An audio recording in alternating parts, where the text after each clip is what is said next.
প্রসন্দা আসলে খুবই সজ্জন ব্যক্তি, তো ওনার গল্পটা খুব সরল রৈখিক, অত মানে প্যাচ গোছেন না।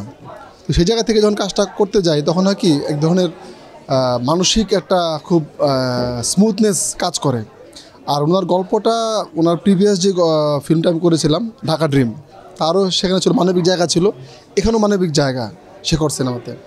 তো শুরুতে আসলে গল্পটা বলার হয়তো ঠিক হবে না, তবে এটুকু বলি যে ওনার গল্পে আমাদের যেটা শেখর নাম শুনলেই বোঝা যায় যে একটা টান সেখানে আছে।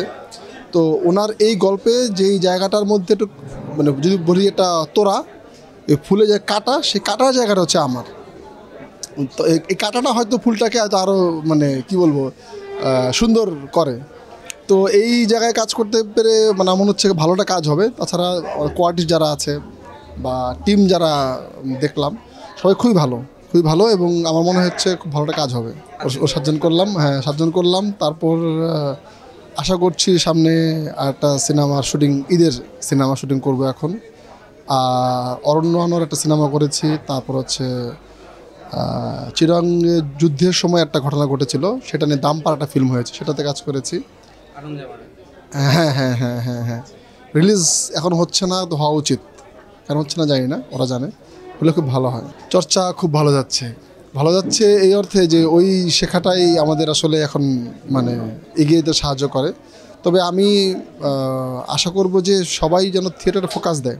আমাদের হয় কি সবাই যারা থিয়েটারে যায় এখন শুধু ফিল্মটাকে কাজে লাগানোর জন্য যায়, বা হচ্ছে যে আমি একটু শিখেই যদি আমি কাজ করতে পারি ওই জায়গায় চলে যায়, তো থিয়েটারটা ছেড়ে চলে যায়। তার কথা যেই আসুক, যে কারণেই আসুক, ফেমের জন্য আসুক, শিখতে আসুক, বা শুধু একদিনের জন্য আসুক, ছেড়ে না যাক, থাকুক, শেখরটা থাকুক। শাহরিয়ার সজীবের সামনে যে যাত্রাটা অব্যাহত থাকবে, মানে তার গন্তব্যটাকে গন্তব্য হচ্ছে, সত্যি কথা বলি, আমি শুরু থেকে মানে অত ভেবেচিন্তে কাজ করতাম না।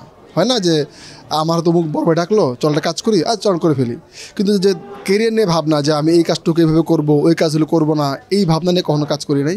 আমি শুধু অভিনয় করতে চাই, ভালো চরিত্রে অভিনয় করতে চাই, এটাই হচ্ছে চাওয়া।